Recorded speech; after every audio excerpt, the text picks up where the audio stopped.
এরপরে বিষ্ণু বললেন, মুমিন যখন মারা যায় তার কপাল ঘেমে যায়, এজন্য কেউ মারা গেলে কপালের মধ্যে হাত দিবেন, দেখবেন ওই ঘামের মধ্যে একটা জান্নাতি ঘ্রাণ আছে। এরপরে বিষ্ণু বললেন, ফি লাইলাতিল জুমা, জুমার রাতে যদি মরে, এই দিন না আরো দিন আছে, খেলা হবে সেদিন, খেলা হবে, ফাইনাল খেলা। একটা ছোট্ট সূরা, সেখান থেকে দুটি আয়াত আমার খুতবায় তেলাওয়াত করেছি। সূরাটি হচ্ছে সূরাতুল আ'লা। সূরাতুল আ'লার 16 এবং 17 নম্বর আয়াত আমি তেলাওয়াত করেছি। এই আয়াতের আলোকে আমি আপনাদের সাথে কিছু কথা শেয়ার করবার চেষ্টা করব, পড়েন ইনশাআল্লাহ। এই আয়াতে আল্লাহ বুঝাতে চেয়েছেন, এই পৃথিবীটাকে এত বড় মনে করো না, you have to go back to your lord, তোমাকে তোমার রবের কাছে ফিরে যেতে হবে। এই দিন না আরো দিন আছে, খেলা হবে সেদিন, খেলা হবে, ফাইনাল খেলা। ওই খেলার জন্য আমরা অপেক্ষা করছি। এই পৃথিবীতে ক্ষণিকের জন্য আমরা এসেছি, হ্যাঁ, very short period of time. আসল সময় শুরু হবে সেদিন, কিয়ামতের দিনটাই, যেদিন আমরা উলঙ্গ হয়ে দাঁড়াবো। সূর্যটা মাথার কাছে চলে আসবে, সূর্যের তীব্র তাপে মাথার মগজগুলো গলে গলে নাকের ছিদ্র আর কানের ছিদ্র দিয়ে বেয়ে বেয়ে পড়বে। জিহ্বাটা কুকুরের মতো তৃষ্ণায় বের হয়ে নাভির সামনে এসে ঝুলতে থাকবে, কুকুর যেমনি ঝুলায়। সবাই তৃষ্ণার্ত, ক্ষুধার্ত, ঘরমাক্ত, পেরেশান, চিৎকার, চেঁচামেচি, কান্না, বিলাপ। সবার মুখে একটাই আওয়াজ, আল্লাহ আমার বাঁচাও। ওই দিনের জিকিরের নাম কি? বাঁচাও। সবাই বলেন, ওই দিনের জিকিরের নাম কি?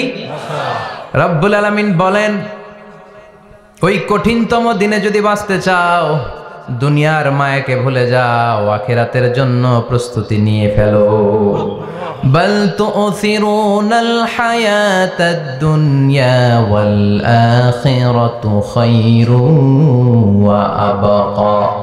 তোমরা এই দুনিয়ার জীবনটারে অনেক বড় মনে করো এটাই আসল। আল্লাহ বলে, এটা আসল না, এটা নকল। আসল হচ্ছে আখিরাত, ঠিক কি না? এই দুনিয়ার জীবন হলো স্থায়ী, আখিরাতের জীবন হলো চিরস্থায়ী জীবন। এই দুনিয়ার জীবনটা উত্তম নয়, আখিরাতের জীবনটা উত্তম। কার কথা? আল্লাহর কথা। বাল তুসিরুনাল হায়াতাদ দুনিয়া, তোমরা এই দুনিয়ার জীবনকে বড় মনে করো, দুনিয়া করো। তোমরা আব্দুল্লাহ না হয়ে আব্দুদ দুনিয়া হয়েছো, আল্লাহর দাস হও নাই, দুনিয়ার দাস হয়েছো। তোমরা দুনিয়া করো, দুনিয়াটা ক্ষণস্থায়ী, চিরস্থায়ী হচ্ছে আখিরাত। কার কথা? এজন্য আল্লাহ বললেন, ওয়ালাল আখিরাতু খায়রুল লাকা মিনাল উলা। ও নবী, দুনিয়া নয়, আখিরাত আপনার জন্য উত্তম। সুবহানাল্লাহ। আখিরাত এটা সেরা, এটা স্থায়ী, এটা উত্তম, দুনিয়াটা নয়। You prioritize this life in this world, but the life after death much more better than this worldly life. এই দুনিয়াকে তুমি বড় মনে করো, দুনিয়াটাই সব মনে করো। দুনিয়াটাই সব নয়, আরো বড় জগৎ আছে না নাই? এই দুনিয়াটা আসলে একটা মোহ, লোভাতুর হয়ে আছি।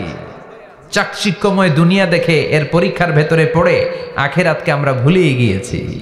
আর আল্লাহ বলেছেন, দুনিয়া নয়, শ্রেষ্ঠ হলো আখিরাত। ওই আখিরাতের জন্য তোমরা সামান জোগাড় করো। চিল্লায় বলেন, ঠিক কি না? আবার আল্লাহ বললেন, এই দুনিয়ার জীবনটা হলো মাতাউল গুরুর, ওয়া মাল হায়াতুদ দুনিয়া ইল্লা মাতাউল গুরুর। দুনিয়ার জীবনটা হলো সাময়িক ভোগের সামগ্রী, সাময়িক ভোগের বিষয়। আজ আছে কাল নাই, হাতের ময়লা, ঝেড়ে দিলে সব শেষ, ঠিক কি না? আবার আল্লাহ বললেন, এই দুনিয়ার জীবন হলো লাইবুন ওয়া লাহবুন, ওয়া মাল হায়াতুদ দুনিয়া ইল্লা লাইবুন ওয়া লাহবুন। দুনিয়ার জীবন হলো খেল তামাশা, মরলে সব শেষ হয়ে যাবে। চিল্লায় বলেন, ঠিক কি না? ওরে এভবের রঙ্গ হবে যে ভঙ্গ, সবই সাধেরই অঙ্গ তোমার মাটিতে মিলাবে, জন্মিলে মরিতে হবে, ঠিক কি না? মাটিতে মিলিয়ে যাবে, কিচ্ছু থাকবে না, লাশ হয়ে যাবে, খুঁজেও পাওয়া যাবে না। আবার আল্লাহ বললেন, এই দুনিয়ার দৃষ্টান্ত হলো কামা ইন আনজালনাহু মিনাস সামা।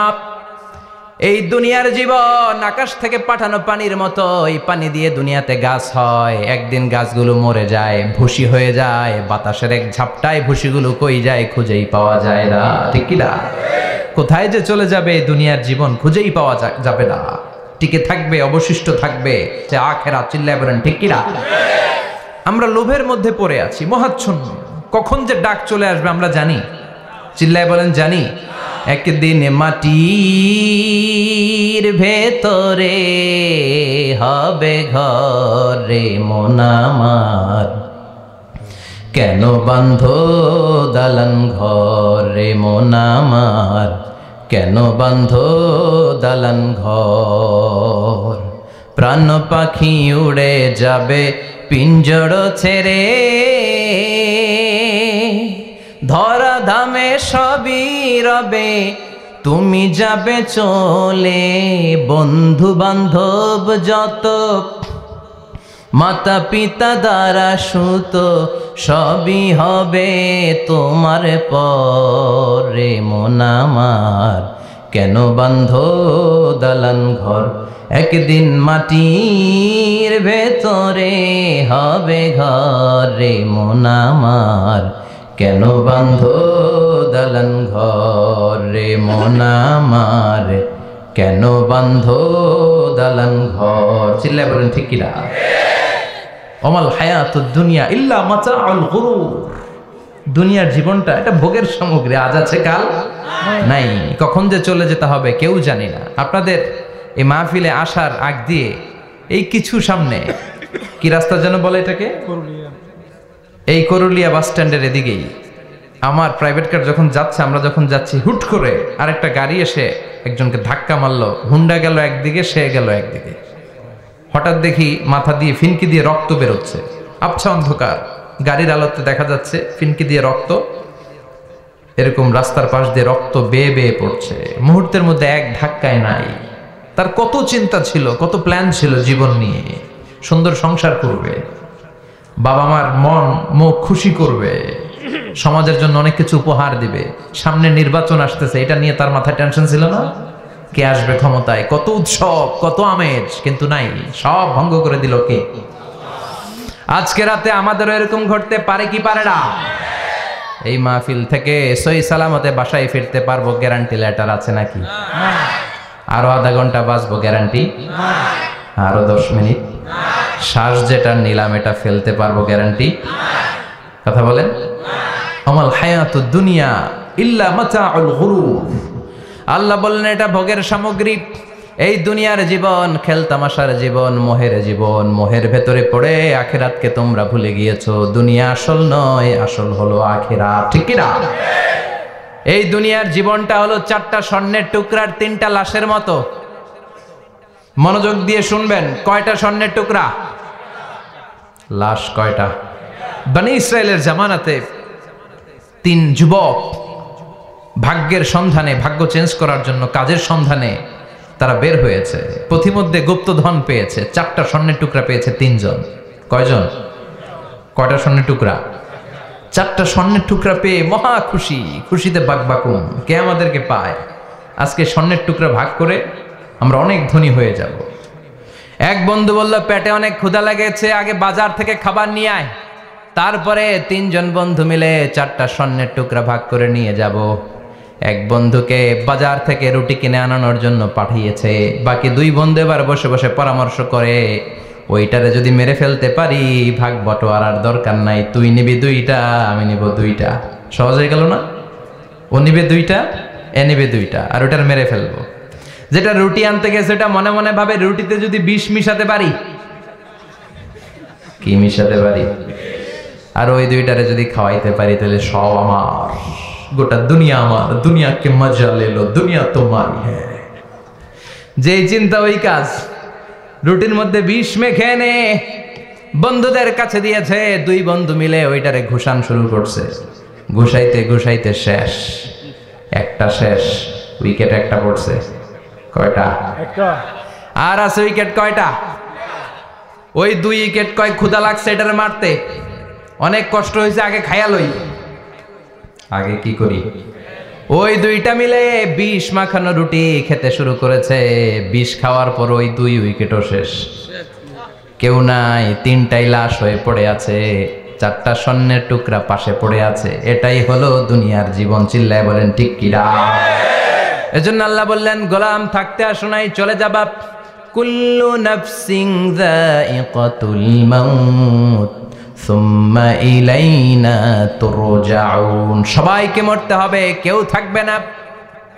এই পৃথিবীতে প্রাণ নিয়ে যারা আগমন করার সুযোগ পেয়েছে সবাই মরবে, আজ হোক কাল, আগে হোক পরে, সবাইকে যেতে হবে। চিল্লায় বলেন ঠিক কিনা?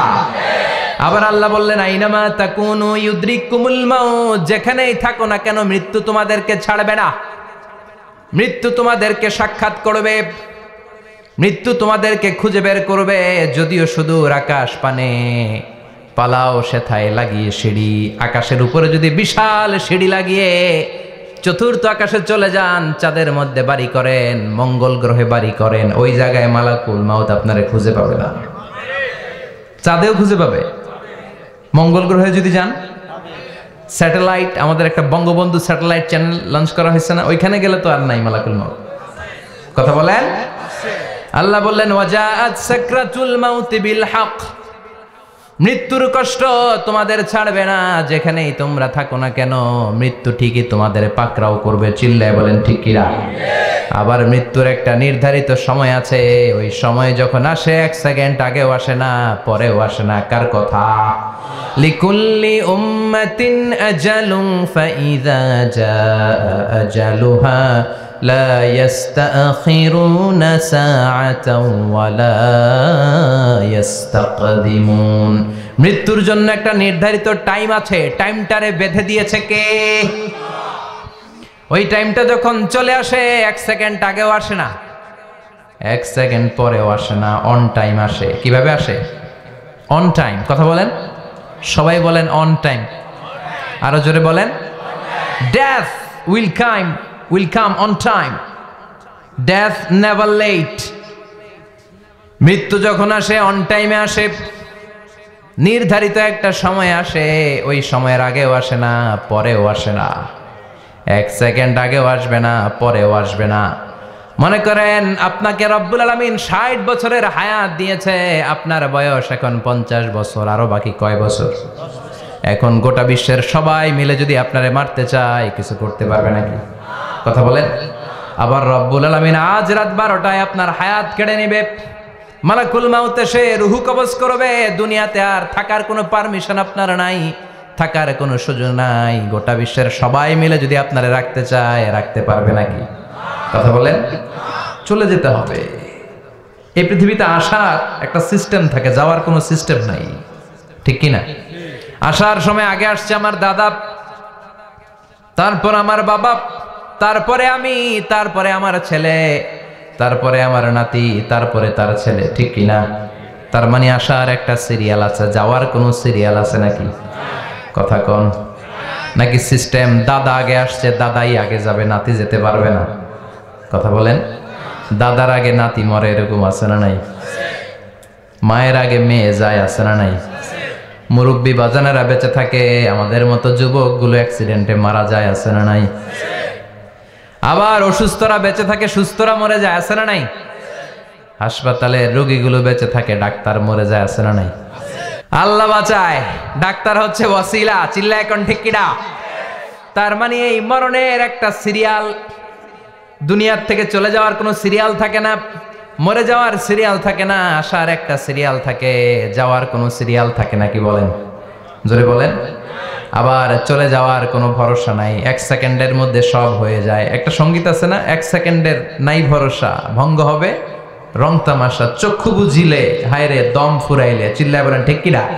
হায় রে মানুষ রঙিন ফানুষ, দম ফুরাইলে তবু তো ভাই কারোরই নাই একটুখানি। কথা কয় না? হায় রে মানুষ রঙিন ফানুষ, রঙিন ফানুষ, হায় রে মানুষ। চিল্লায় বলেন ঠিক কিনা? যে কোনো সময় চলে যায়। এই গানের যিনি সিঙ্গার ছিলেন, আমরা তখন ছোট, ফিরোজ শাহ বা ফিরোজ শাহ নামের, 1 সেকেন্ডের নাই ভরসা, ভঙ্গ হবে রং তামাশা, চক্ষু বুঝিলে হায়রে দম ফুরাইলে, এই গানটা উনি গাইতে গাইতে স্টেজে মারা গিয়েছিলেন। দেখেন নাই? মুরব্বীরা জানবেন। তার মানে মৃত্যুর গান গেতে গেতেও অনেকে মৃত্যুবরণ করে, এরকম আছে না নাই? অনেকে খাওয়ার টেবিলে বসে মারা যায়, আছে না নাই? ফুটবলার ফুটবল খেলতে খেলতে মরছে, দেখেন নাই? ক্রিকেট খেলতে খেলতে মইরা যায়, আছে না নাই? রেসলিং খেলতে খেলতে মারা যায়, দেখেন নাই? হ্যাঁ, এরকম ভিডিও দেখা যায় যে প্রতিপক্ষকে রেসলিং খেলায় মারতে মারতে শেষ, এখনই জিতে যাবে, হঠাৎ করে তাকায় আছে, কিচ্ছু বোঝে না, হঠাৎ করে জমিনে উল্টে পড়ে যায়, রেফারি এসে মাটিতে বাড়ি মারে, আর লড়ে না, আছে না? রেফারি কি করে? মাটিতে বাড়ি মারে, এতক্ষণ সে জিতে যায়, এখন আর নড়েই না। তাকাতে তাকাতে দুনিয়া থেকে নাই। অনেক টেলিভিশনের নিউজ রিপোর্টার রিপোর্ট করতে করতে নাই, দম ফুরাইলে ঠুস শেষ হয়ে যায়। অনেকে অ্যাক্সিডেন্টে মরে, সড়ক দুর্ঘটনায়, অনেকে বিমান দুর্ঘটনায় মরে, আকাশে মরে না? অনেকে পানিতে ডুবে মরে, অনেকে আগুনে পড়ে মরে, অনেকে ক্রস ফায়ারে মরে, আছে না নাই? আবার অনেকে রাত্রিবেলা বিছানায় ঘুমোতে যায়, সকালে আর ওঠে না। কত ধরনের মরণ! আল্লাহ তুমি আমাদেরকে ভালো মরণ দিও, ইমানি মরণ দিও। ইমানের পথে অবিচল থেকে আমার মরণ যেন হয়, ইমানের পথে অবিচল থেকে আমার মরণ যেন হয়। তোমারই কাছে মিনতি আমার, তোমারই কাছে মিনতি আমার, মহামহিম দয়াময়। ইমানের পথে অবিচল থেকে আমার মরণ যেন হয়। চিল্লায় পড়ে না আমিন। তার মানে কে কোথায় মরবো আমরা কেউ জানি নাকি? ওমা তাদরি নাফসুম বিআইয়ি আরদিন তামুত, কোন জায়গায় মরবা, কখন মরবা কেউ আমরা জানি না, কিন্তু মরবো সবাই জানি, ঠিক কি না? কুল্লু নাফসিন যায়িকাতুল মাউত, প্রত্যেকটি আত্মার মৃত্যুবরণ করতে হবে, এটা আমরা সবাই জানি। The most certain thing in life is death, but the most uncertain thing in our life is the time of death. এ জীবনের সবচেয়ে সুনিশ্চিত বিষয় হলো মরণ, সবচেয়ে অনিশ্চিত বিষয় হলো মরণের সময়। চিল্লা এখন ঠিক কিনা? মরবো যে আমরা সবাই জানি, কিন্তু কোথায় মরবো আমরা কেউ জানি? জানি আমরা?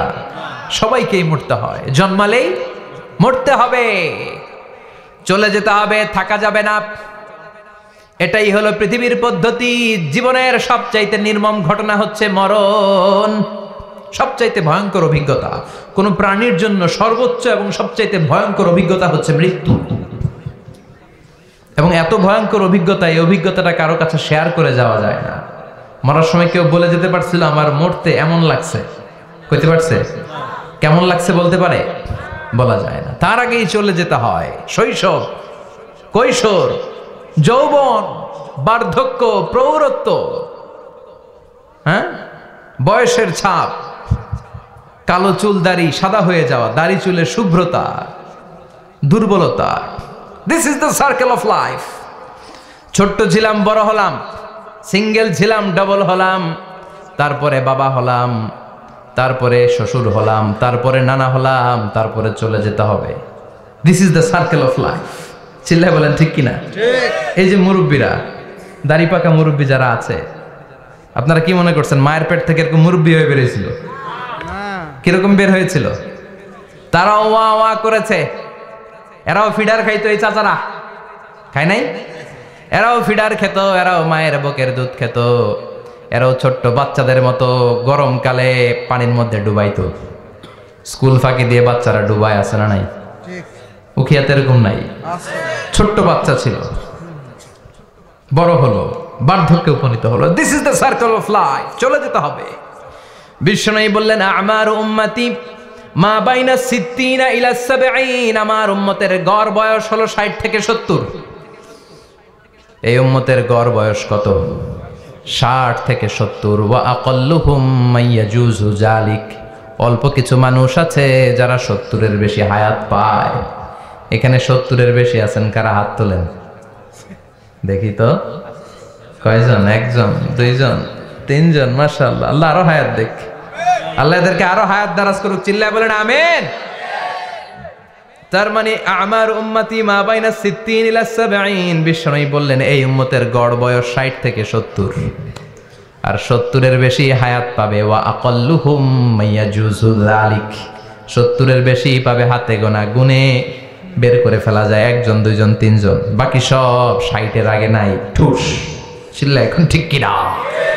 বাংলাদেশের গড় হায়াত কত মানুষের? 60। বিশ্বনবীর কথার সাথে মিলে গেছে। চিল্লায় পড়েন সুবহানাল্লাহ।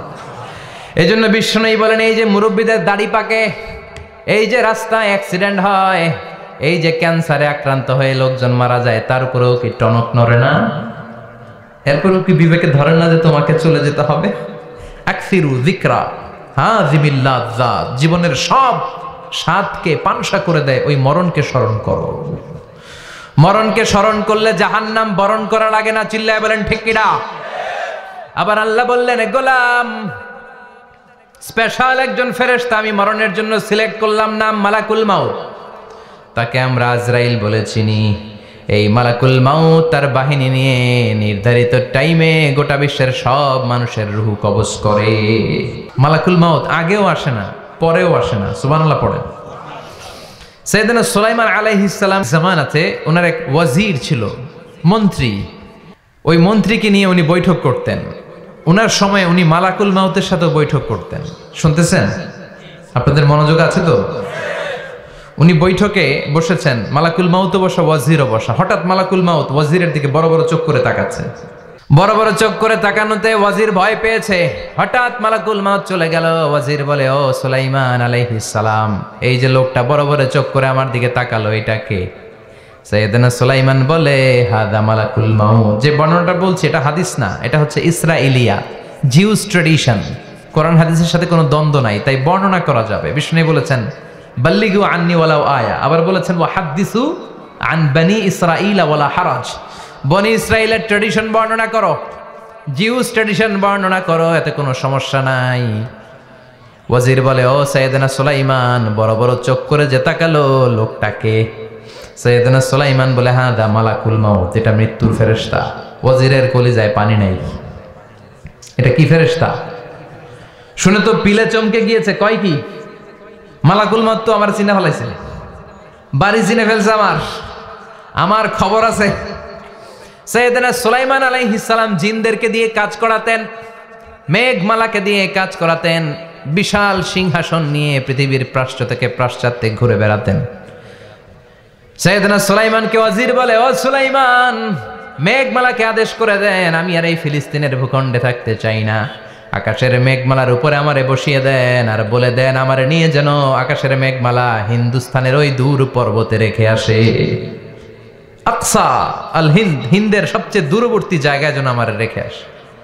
সাইয়েদনা সুলাইমান বললেন, আকাশের মেঘ যাও, আমার ওয়াজিরকে নিয়ে হিন্দুস্তানের একটা উপদ্বীপে রেখে আসো। রেখে আসা হলো। কিছুক্ষণ পর মালাকুল মাউত সাইয়েদনা সুলাইমানের কাছে হাজির। সাইয়েদনা সুলাইমান বললেন, ও মালাকুল মাউত, কই ছিলা? কই একটু আগে হিন্দুস্তান থেকে আপনার ওয়াজিরের রূহ কবজ করে আসছি। সুবহানাল্লাহ পড়েন। এটা আবার কেমন কথা, তুমি ওইখানে গেলা কেন? কয় রব্বুল আলামিন কিছুক্ষণ আগে আমার কাছে পয়গাম পাঠিয়েছে, যাও সাইয়েদনা সুলাইমানের ওয়াজিরের রূহটা কবজ করো। কবজ করার জায়গা হলো হিন্দুস্তানের উপদ্বীপ। কোন জায়গায়? মালাকুল মাউত এসে দেখে সুলাইমান নবীর সাথে মিটিং করে। ওয়াজির কার সাথে মিটিং করে? সুলাইমান নবীর সাথে। কিন্তু ফরমানে লেখা রূহ কবজ করতে হবে কোথায়? হিন্দুস্তানে। সুবহানাল্লাহ কইবেন না?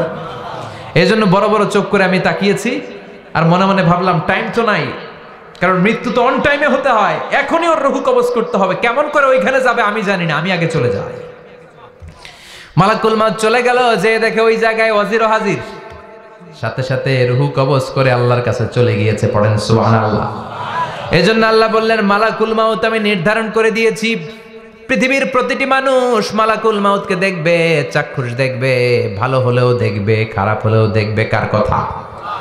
ভালো মানুষ যদি হয় আল্লাহওয়ালা যদি হয়, ইসলাম প্রিয় যদি হয়, ডানপন্থী যদি হয়, মৃত্যুর সময় মালাকুল মাউত আলা সূরাতি শাবিন আলা আহসানি সূরা, একজন যুবকের আকৃতিতে চমৎকার ধবধবে সাদা একটা জুব্বা পরে জান্নাত থেকে জান্নাতি কাফন নিয়ে হানুত মিন হানুতিল জান্নাত, জান্নাতের সুগন্ধি নিয়ে মুমূর্ষু রোগীর মাথার সামনে এসে বসে যায় আর দেহটার ইঙ্গিত করে বলে, ইয়া আইয়াতুহান নাফসুত তাইয়্যিবা, ও পবিত্র আত্মা। আরেক বর্ণনায় এসেছে ইয়া আইয়াতুহান নাফসুল মুতমাইন্নাহ, ও প্রশান্ত আত্মা, উখরুজি ইলা মাগফিরাতিম মিনাল্লাহ, আল্লাহর ক্ষমার দিকে বের হয়ে আসো।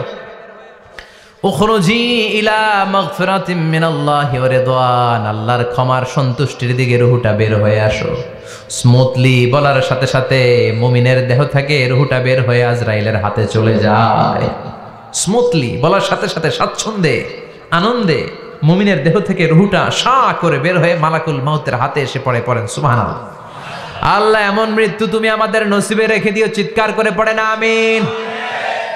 আর যারা ইসলাম মানে নাই, আর যারা কোরআন মানে নাই, আর যারা দিন কায়েমের আন্দোলন করে নাই, দিনকে ভালোবাসে নাই, বাম আর রামপন্থী ছিল, নাস্তিক ছিল, ইসলাম বিরোধী ছিল, তাদের কাছেও মালাকুল মাউত আসে কি আসে না? চিল্লায় বলেন আসে কি আসে না? তাদের কাছেও আসে, কিন্তু আলা সূরাতি আকবাহি রাজুল, একজনের চেহারা যত ভয়ঙ্কর হতে পারে, যত নিকৃষ্ট হতে পারে, এরকম ভয়ঙ্করতম নিকৃষ্ট দুর্গন্ধওয়ালা একটা চেহারা নিয়ে আসে। রিজলাহু ফিল আরদ, পা থাকে জমিনে, রাসুহু ফিস সামা, হাদিসের বর্ণনা, পা দুইটা জমিনে, মাথা আকাশে। এসে ধমক দিয়ে জালিমের মাথার সামনে এসে বলে, ইয়া আইয়াতুহান নাফসুল খাবিসা, হে পাপাত্তা, হে অপবিত্র আত্মা, উখরুজি ইলা সাখাতিল্লাহি ওয়া গাদাবিহি, আল্লাহর রাগের দিকে, আল্লাহর অসন্তুষ্টির দিকে বের হয়ে আয়। মালাকুল মাউতের এই অর্ডার পাওয়ার সাথে সাথে রুহটা কিন্তু বের হয় না। মুমিনের রুহকে ডাক দিলে যেমনি স্মুথলি বের হয়, কাফিরের রুহ এভাবে বের হয় নাকি? কথা বলেন। রুহটা ডানে যায়, ফাতাতাফাররাক, একবার রুহটা ডানে যায়, আবার রুহটা বায়ে যায়, আবার সামনে যায়, পায়ে যায়, হাতের মধ্যে ঢুকে ডানে বায়ে যায়। মালাকুল মাউত আবার ধমক দিয়ে বলে, ইয়া আইয়াতুহান নাফসুল খাবিসা, পাপাত্তা, বের হয়ে আয়। রুহটা আবার ডানে যায়, বায়ে যায়, সামনে যায়, পেছনে যায়। এবার ঘপাস করে মালাকুল মাউত রুহকে ধরে টান মারে। সারা দেহটা থেকে প্রাণ রস সিক্ত করতে করতে দেহ থেকে রুহটাকে টেনে হিচড়ে বের করে আনে। আর মুমূর্ষু রোগীটা চিৎকার মারতে থাকে, পড়েন না আউযু বিল্লাহ। একটা জীবন্ত ছাগলের চামড়াগুলো জবাই না দিয়ে কেউ যদি টেনে টেনে বের করে, ছাগল জবাই হয় নাই কিন্তু চামড়া এক পাশ থেকে টেনে টেনে টেনে হিচড়ে আপনি গা থেকে বের করলে যত কষ্ট হয়, এর চেয়েও বেশি কষ্ট দিয়ে মালাকুল মাউত বামপন্থী আর কাফেরদের রুহটা দেহ থেকে বের করে আনে। পড়েন না আউযু বিল্লাহ।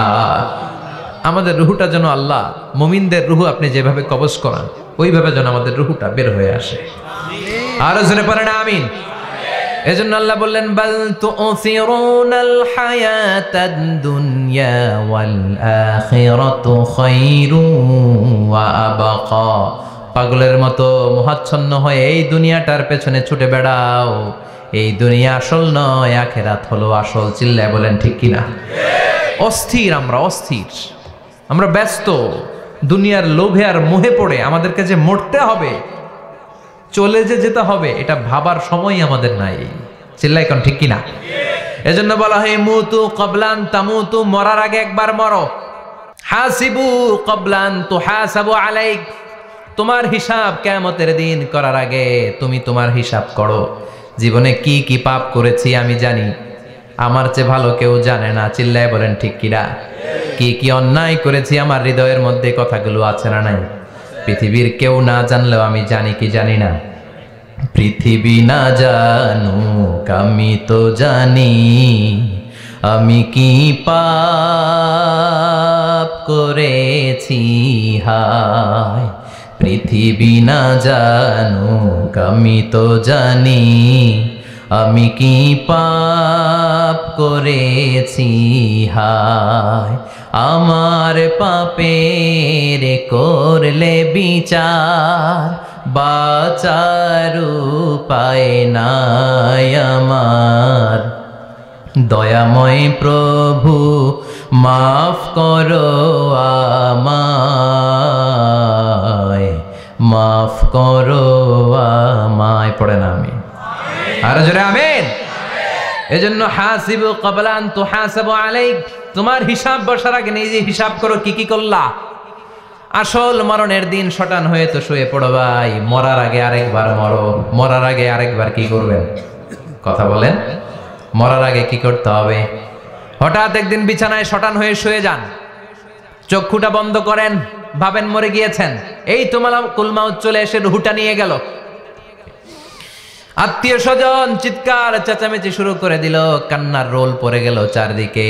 মাইকের মধ্য দিয়ে, মসজিদের মাইকে অ্যানাউন্স হয়, অমুক এলাকার নিবাসী অমুক ভাই আমাদের মধ্যে দুনিয়ায় নাই, তার জানাজা হবে এশার নামাজের পর। সবাই এসে রুহের মাগফিরাত করেন। সবাই আপনারে দেখতে আসবে, কেঁদে কেঁদে লোকজন আপনারে কবর দিতে আসবে। চিল্লায় বলেন ঠিক কি না? কেঁদে কেঁদে সবাই আসবে, দেখার জন্য আসবে। ছেলেগুলো কাঁদবে, স্ত্রী কাঁদবে, বাবা মা কাঁদবে, বন্ধু বান্ধব কাঁদবে। আর ঘরের মধ্যে রাখা হবে না। এবার আপনাকে গোসল দেওয়ার পালা। চক্ষু বন্ধ করে চিন্তার দরকার আছে না নাই? কথা বলেন। হঠাৎ করে, হঠাৎ করে শুনবি একদিন আমার মৃত্যুর খবর। কেঁদে কেঁদে আসবে সবাই দিতে আমায় কবর, দিতে আমায় কবর। ঠিক কি না? একটু চোখটা বন্ধ করে ভাবেন, আপনাকে গোসল দেয়া হবে, জামাগুলো খোলা হবে। এত টাকা দিয়ে যে দামি গোসলখানা টাইলস লাগিয়ে ঘরে বানালেন, আপনার শেষ গোসলটা কি ওই দামি গোসলখানায় হবে? লাশ যেখানে ধোয়া হয় ওই জায়গায় ধোয়া হবে। আপনাকে কাফন পরানো হবে। আপনার কলিজার টুকরা ছোট বাচ্চাটারে বলা হবে, আব্বু দেখে যাও তোমার বাবারে শেষবারের মতো দেখো। আপনার বাবা মা শেষবারের মতো একটা নজর দিয়ে আপনার চেহারাটা দেখে নিবে। বন্ধু বান্ধবরা শেষবারের মতো একবার আপনারে দেখে নিবে। জানাজার জায়গায় নেওয়া হবে। হবে না এই ঘটনাটা আমাদের? হ্যাঁ, হবে কি না? হাজার হাজার মানুষ শেষ বিদায় দেওয়ার জন্য আসবে। চারটা তাকবীর দিয়ে ইমাম নামাজ শুরু করবে। আল্লাহু আকবার, আল্লাহু আকবার, আল্লাহু আকবার, আল্লাহু আকবার বলে নামাজ শুরু করবে। নামাজ শেষ। এবার পালকিতে করে কবরে যাওয়ার পালা। পালকিতে করে লোকজন নিতে শুরু করবে। কবরস্থানের ওই জায়গায় যেখানে মানুষ বছরে মানুষ না মরলে যায় না, ওই গহীন নিঝুম কবরস্থানে ঢুকানো হবে। পালঙ্ক থেকে নামিয়ে আপনার জন্য করে রাখা আগ থেকে কবরটার মধ্যে শুইয়ে দেয়া হবে। উপরে বাঁশ দিয়ে ছাউনি, শেষবারের মতো সবাই দেখে বাঁশের ছাউনির উপরে মাটি চাপা দিবে। শুধু অন্ধকার, এই অন্ধকার যেন শেষ হতে চায় না। এই ঘটনা ঘটবে না আমাদের? কথা বলেন, ঘটবে কিনা? এজন্য মরার আগে এগুলো চিন্তার দরকার আছে না নাই? মরার আগে আরেকবার মরার দরকার আছে না নাই? এজন্য রব্বুল আলামিন বলেন, বাল তুসিরুনাল হায়াতাদ দুনিয়া ওয়াল আখিরাতু খায়রুন ওয়া আবকা। এই দুনিয়ার জীবনটাকে তোমরা আসল জীবন মনে করো, এটা আসল জীবন নয়। আসল জীবন হলো কবরের জীবন। চিল্লায় বলেন ঠিক কি না? আল্লাহ তোমার এই দুনিয়ায়,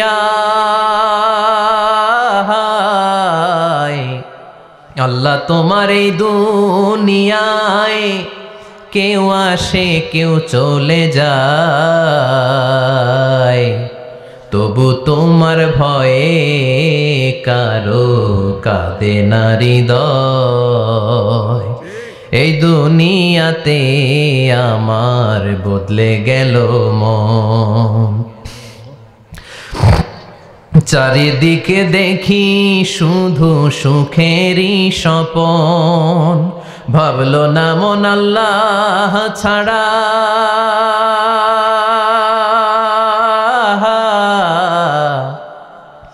ভাবলো না মন আল্লাহ ছাড়া নেই কোনো উপায়,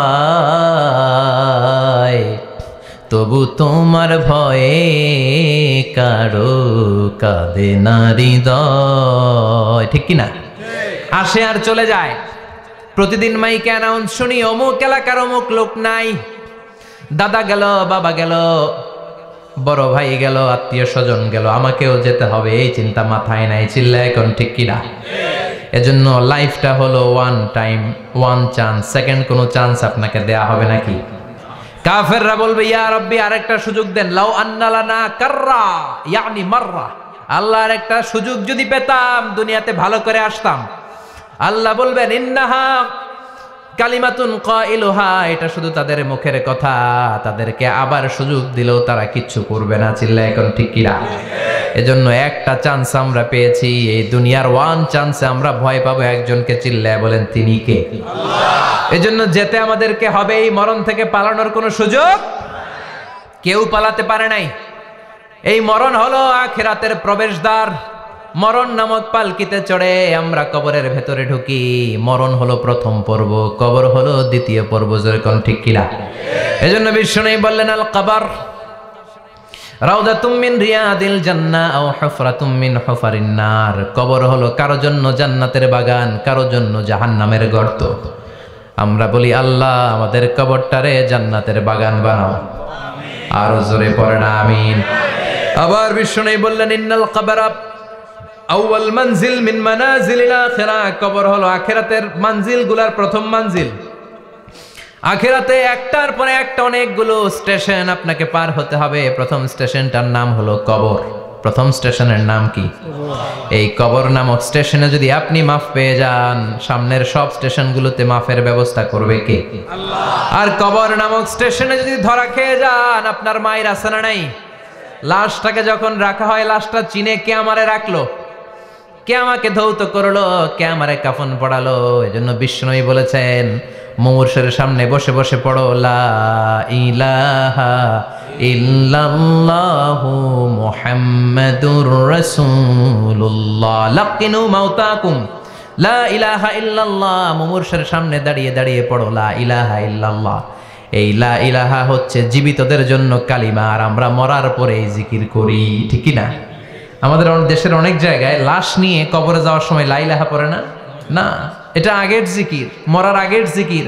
মরার আগে আপনাকে অ্যানাউন্সমেন্ট দিতে হবে আল্লাহ ছাড়া কোনো ইলাহ নাই, বিশ্বনবী হচ্ছেন শেষ নবী এবং রাসূল। চিল্লায় বলেন ঠিক কি না?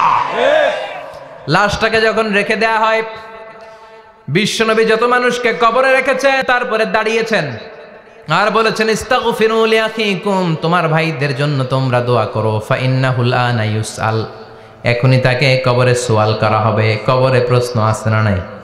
কথা বলেন। বিশ্বনবী খাদিজাতুল কুবরা, ওনার প্রথম স্ত্রী খাদিজাতুল কুবরা তাহেরাকে কবরের মধ্যে রেখে দিয়ে কাঁদতে শুরু করলেন। চোখের পানি ছেড়ে অনেক দোয়া করলেন। দোয়া শেষে সব সাহাবারা ঘরে ফিরে যায়, বিশ্বনবী যায় না। সাইয়েদনা আবু বকর বললেন ও নবী চলেন ঘরে যাই। অনেক তো দোয়া করলেন। বিশ্বনবী বললেন আবু বকর তুমি যাও, আমি যাব না। এইটা সাধারণ মহিলা না, এটা বিপদের দিনের সঙ্গিনী খাদিজা। মক্কায় যখন আমার কেউ ছিল না, খাদিজা আমারে ভুলে নাই। 3 বছর কাফিররা আমাকে জেলখানায় বন্দি রেখেছে, নাম শিয়াবে আবি তালেবের জেলখানা। আমার স্ত্রী ওই জেলখানার জীবনেও আমারে ছাড়ে নাই। আমার সাথে 3 বছর খাদিজাও জেল খেটেছে।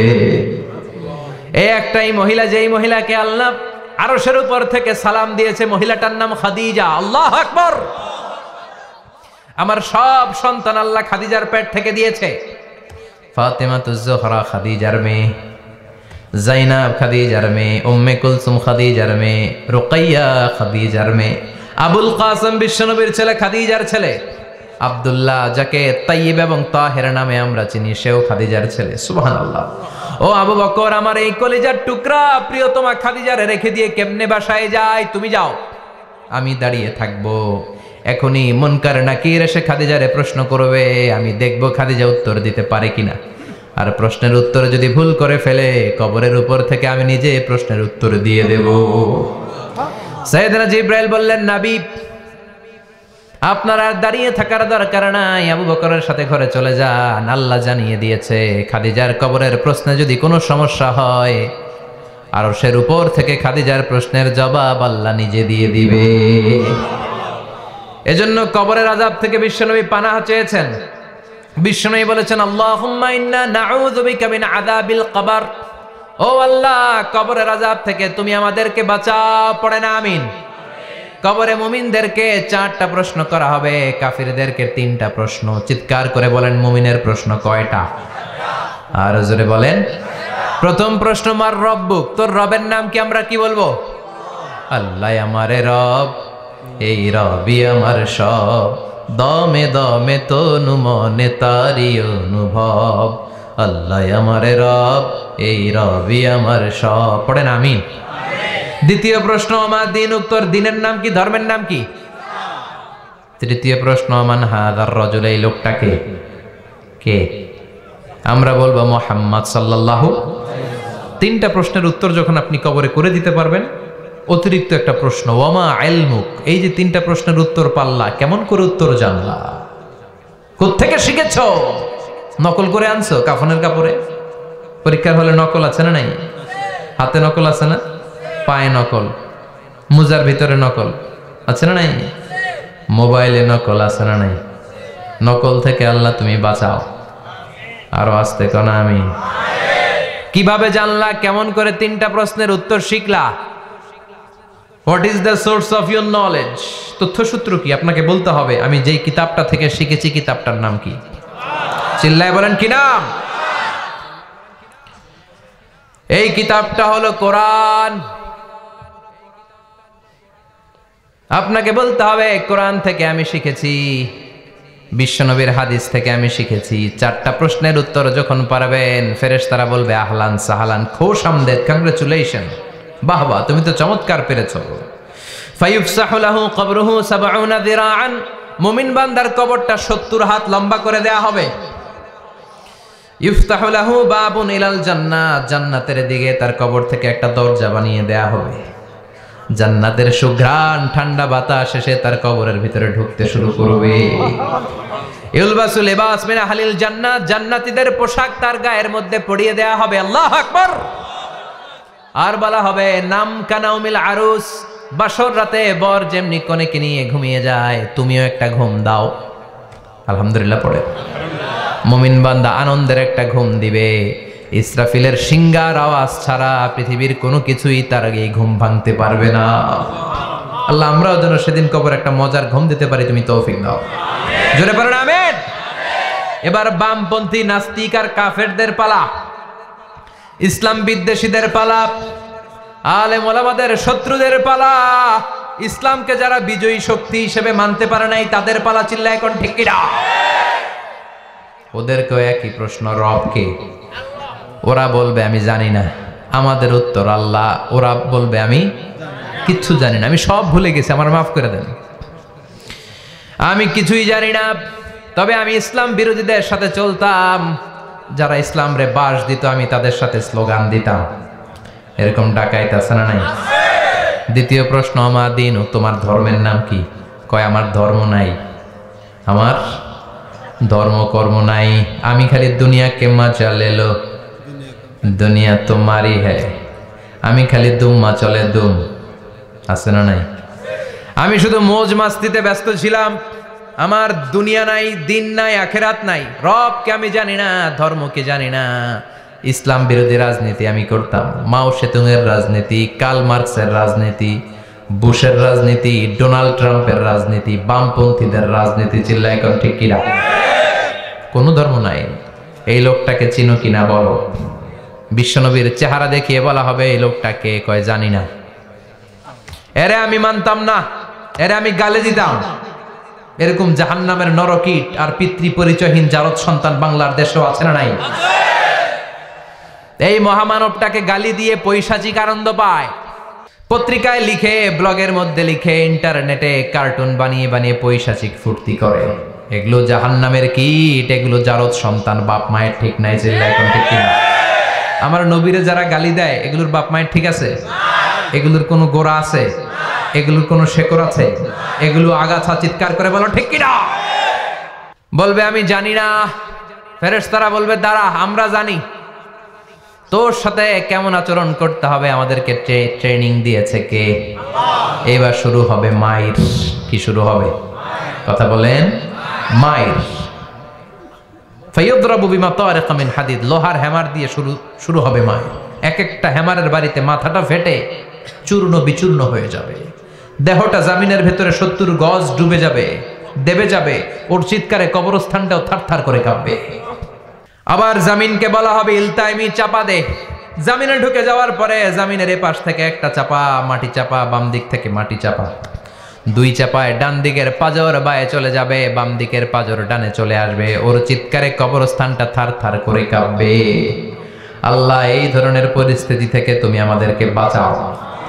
আর ও চিৎকার করে বলে না আমিন। এজন্য কবরের এই প্রস্তুতি নেওয়ার দরকার আছে না নাই? কোরআনের পক্ষে থাকার দরকার আছে না নাই? ইসলামের পক্ষে থাকার দরকার আছে না নাই? ইসলামী আন্দোলনের সাথে থাকার দরকার আছে না নাই? ইসলামের বিজয় চাওয়ার দরকার আছে না নাই? যে লোক ইসলামের বিজয় চায় না, যে লোক চায় না ইসলাম দিয়ে দেশ শাসিত হোক, যে লোক চায় না কোরআনটা সংসদ ভবনে নেতৃত্ব দেখ, তার অন্তরে ঈমান থাকতে পারে নাকি? চিল্লায় বলেন, পারে? যে ঈমান প্রয়োজনে জ্বলে ওঠে না, যে ঈমান সত্য ন্যায়ের কথা বলে না,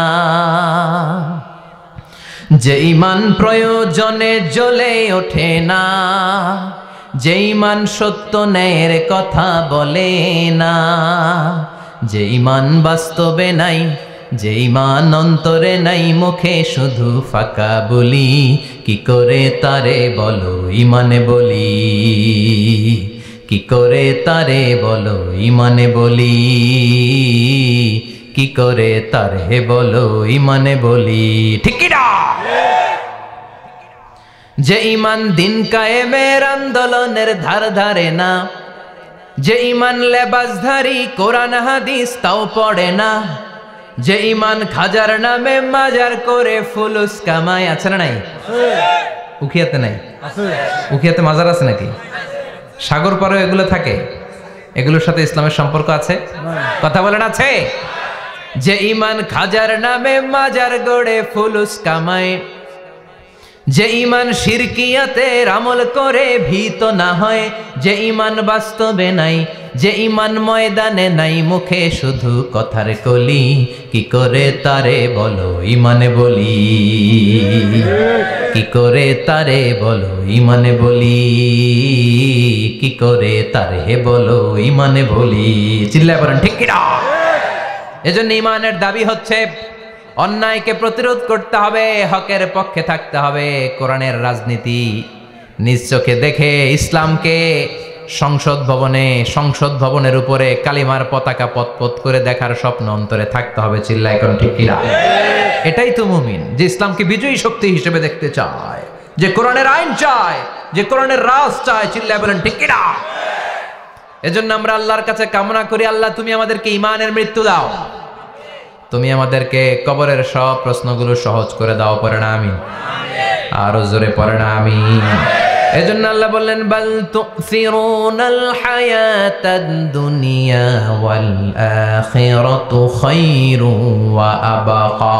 ও আমার গোলাম, দুনিয়ার এই জীবনটাকে তোমরা আসল জীবন মনে করো, এই জীবন কিন্তু আসল জীবন না। আসল জীবন হলো আখিরাতের জীবন। কোন ঠিক কিনা?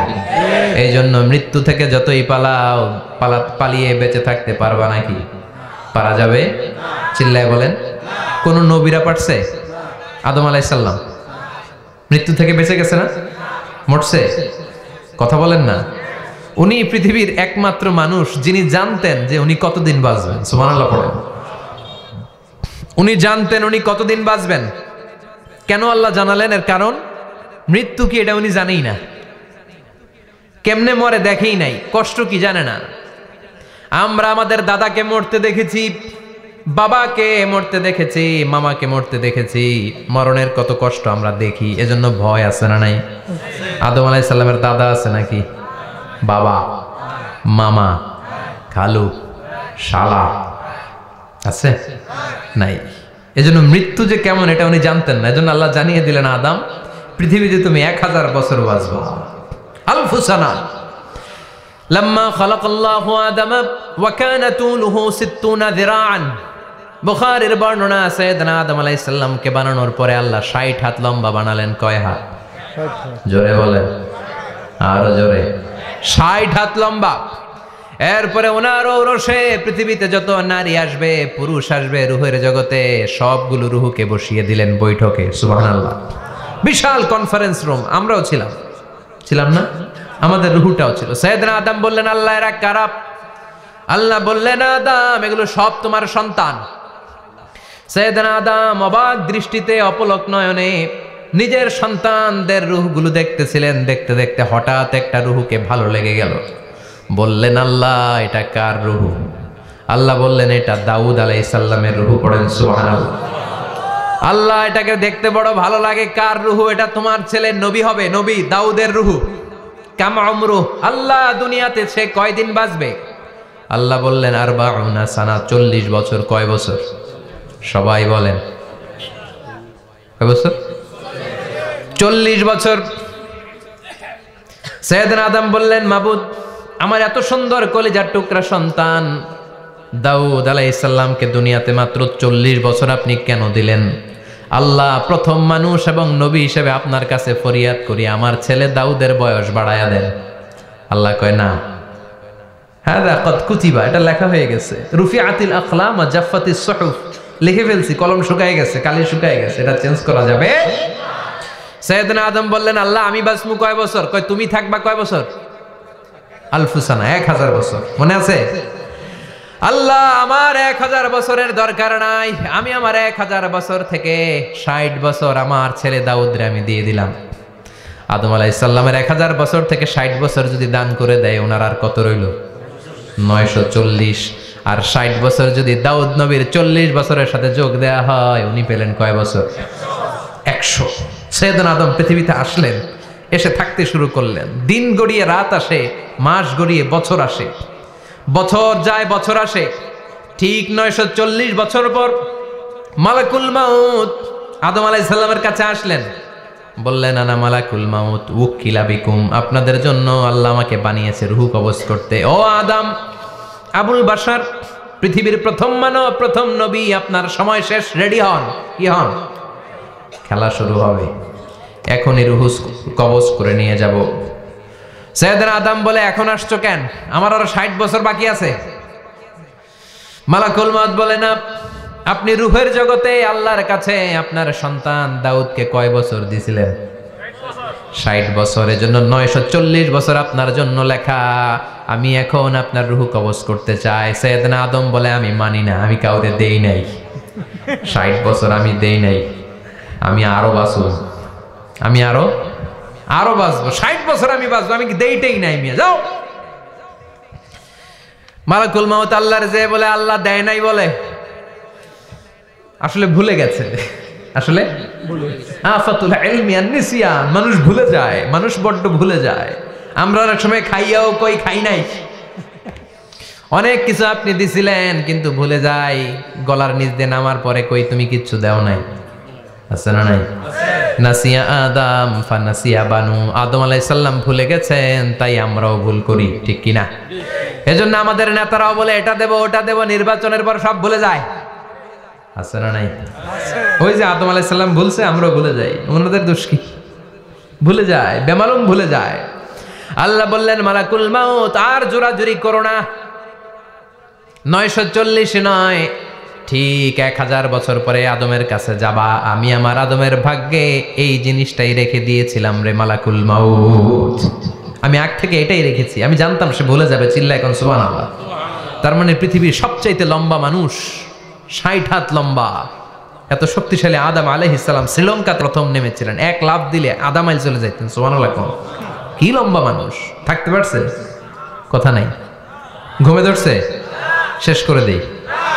হ্যাঁ, আরো কয়েক মিনিট চলবে? চলবে, চলবে। তাকবীর দেন, লিল্লাহি তাকবীর। আদম আলাইহিস সালাম চলে গেলেন। ওনার পরের নবী ইদ্রিস আলাইহিস সালাম, উনি মরে নাই। ইদ্রিস আলাইহিস সালাম মরছে, কে বলছে? উনিও মরেছেন। তবে ওনার মৃত্যুর আজীব এক ঘটনা আছে, অনেক লম্বা কথা। এক ফেরেশতার সাথে ওনার বন্ধুত্ব হয়েছিল, বলেছিলেন আমি আকাশ দেখতে চাই, আল্লাহর কাছে অনুমতি চাই। আল্লাহ বলল ঠিক আছে, ইদ্রিসকে আকাশে ঘুরাও। প্রথম আকাশে ঘুরলেন, দ্বিতীয় আকাশে ঘুরলেন, তৃতীয় আকাশে ঘুরলেন, চতুর্থ আকাশে ঘুরলেন। ইন দ্য মিন টাইম চতুর্থ আসমানে মালাকুল মাউত পৃথিবীর দিকে নেমে আসছিল।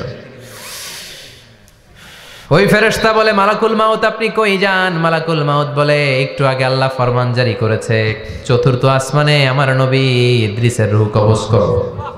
সুবহানাল্লাহ। আমি বললাম আল্লাহ আপনার পাঠানো নবী সাইয়েদনা ইদ্রিস থাকে দুনিয়ায়, চতুর্থ আসমানে পামু কই? আল্লাহ কয় কথা নাই, দৌড় দে। আমি দৌড় দিলাম, এসে দেখি ইদ্রিস আলাইহিস সালাম এখানে রেডি। সুবহানাল্লাহ। ওয়া রাফা'নাহু মাকানান আলিয়্যা। ইদ্রিস আলাইহিস সালামের রূহ কবজ দুনিয়ায় হয় নাই, চতুর্থ আকাশের মধ্যে হয়েছে। একটু চিৎকার করে পড়বেন সুবহানাল্লাহ। এরপরে সুলাইমান আলাইহিস সালাম, উনি তো মরে নাই, মরছে? উনি জিন চালাইতো, উনিও মরবে? শক্তিশালী একজন নবী ছিল। উনি মালাকুল মাউতকে বলেছিলেন মালাকুল মাউত আমার মৃত্যুর সুয়াইয়া সামান্য কিছু আগে আমারে বইলো, আমার একটা কাজ আছে। মালাকুল মাউত মৃত্যুর কিছু সময় আগে এসে বলল সুলাইমান টাইম ইজ আপ, সময় শেষ, অল্প কিছু সময় বাকি, কি করবেন করেন। সাইয়েদনা সুলাইমান জিনদেরকে ডাকলো, ও জিনেরা বিশাল একটা প্রজেক্ট আছে, প্রজেক্টে কাজ শুরু করো। আর কিছু জিনকে বলল চারদিকে গ্লাস ফিটিং করা একটা রুম বানাও। সাইয়েদনা সুলাইমান আলাইহিস সালাম গ্লাস ফিটিং করা রুমের ভেতরে ঢুকলেন। এই রুমে ঢুকার দরজা নাই, হাতে একটা লাঠি নিলেন। কি নিলেন? লাঠির মধ্যে ভর করে দাঁড়িয়ে রইলেন আর জিনদের দিকে তাকিয়ে রইলেন। জিনেরা এত বদমাশ ছিল, সাইয়েদনা সুলাইমান দাঁড়িয়ে না থাকলে কাজ করতো না, ছিল ফাঁকিবাজ। কি ছিল? দাঁড়ায় না থাকলে আজও লোকজন কাজ করতে চায় না, ঠিক কিনা? মালিক দাঁড়ায় থাকলে ঠিকই কাজ হয়ে যায়। সুলাইমান আলাইহিস সালাম লাঠির মধ্যে ভর দিয়ে দাঁড়িয়ে রইলেন আর বললেন কাজ করো। জিনেরাও কাজ শুরু করলো। ওদিকে মালাকুল মাউত এসে বলে, ও সুলাইমান সময় তো শেষ। সুলাইমান বলে সমস্যা নাই, রূহ কবজ করেন। উনি লাঠির মধ্যে ভর দিয়ে দাঁড়িয়ে রইলেন। গ্লাস ফিটিং করা রুমের ভিতরে কোরআন সাক্ষী। মালাকুল মাউত ওইভাবে লাঠিতে ভর দেওয়া অবস্থায়, দাঁড়ানো অবস্থায় সাইয়েদনা সুলাইমান আলাইহিস সালামের রূহ কবজ করে নিলেন। উনি এমন ভাবে দাঁড়িয়েছেন, রূহ চলে গেল, লাশ হয়ে দাঁড়িয়ে রইলেন। লাঠির মধ্যে দাঁড়িয়ে আছেন, জমিনের মধ্যে লুটিয়ে পড়ে নাই। সুবহানাল্লাহ। জিনগুলো দূর থেকে ভাবলো বস তো দাঁড়ায় আছে। কে দাঁড়ায় আছে? জিনেরা মনে করছে বস দাঁড়ায় আছে, কাজ করতেই হবে। করতে করতে পুরা প্রজেক্টের কাজ শেষ। ইন দ্য মিন টাইম ঝিঝি পোকা, উই পোকা, যেই পোকা কাঠ খেয়ে ফেলে, এই কাঠ খাওয়ার পোকা সুলাইমান আলাইহিস সালাম লাঠির ভেতরে ঢুকে লাঠিও খেয়ে ফেলেছে। সাইয়েদনা সুলাইমান আলাইহিস সালাম ধপাস করে জমিনে পড়েছে। আর জিনেরা কয় হায় হায়, খালি খালি কাম করছে এতদিন। সুবহানাল্লাহ কইবেন না? সুলাইমান আলাইহিস সালাম বাঁচতে পারেন, চলে গেলেন। মুসা আলাইহিস সালাম মরছে? উনি মরবে কেন? উনি তো খালি মারে। মরছে? এক থাপ্পড়ে ফেরাউনের বাবুর্চি নাই। মুখের আগে হাত চলতো কয়েকজন, এর মধ্যে মুসা আলাইহিস সালাম আছে না নাই? মালাকুল মাউত মানুষের আকৃতিতে অনুমতি না নিয়ে ঘরের ভেতরে ঢুকে গেল। ঢুকে বলে আনা মালাকুল মাউত, আমি মৃত্যুর ফেরেশতা। তো কি চাও? জিতু আন আকবাদা রূহাক, আপনার রূহ কবজ করতে আসছি। কিন্তু মুসা আলাইহিস সালাম দেখতেছেন দিব্যি একজন মানুষ, কি দেখে? আবার সালাম দেয় নাই, অনুমতি নিয়েও ঢুকে নাই। ও মিয়া, অনুমতি নিয়ে ঘরে ঢোকার দরকার আছে না নাই? মুসা আলাইহিস সালামের মেজাজ বড় গরম। উনি বললেন কি করবি? কয় আপনারে মারমু। কয় এদিকে আয়। মালাকুল মাউত মনে মনে ভাবে এতদিন সব মানুষগুলো আমারে দেখলে দিত দৌড়, আজকে মনে হয় আমারে দিতে হবে দৌড়। এক পা গায়ে দুই পা পেছায় সাহস করে সামনে গেলেন।